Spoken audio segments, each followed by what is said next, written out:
Today I'm going to show you how to check and refill your brake fluid on a 2014 Hyundai Sonata. So first off, you go to your owner's manual and you'll find that it takes basically .3 or .4 brake fluid. So here's your .3. It's always preferable to use an unopened container of brake fluid, because if you have one that's open for a long period of time, it can pick up moisture and things like that. So if you come down here, this is where your brake fluid reservoir is located. So if you look here, there's a max and a min. So I can see, it helps if you kind of block some of the light. Basically, here's the max. This is where we're located at the moment for fluid. And you want to be above the minimum. So this is good fluid level. If you wanted to, you could take off the cap. You can see in there, it's a little darker.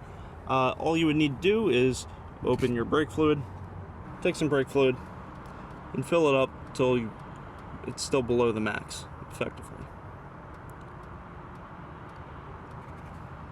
All you would do is return the cap, screw that back on, and we're below the max and above the min. So thank you for watching. Please subscribe and have a great day.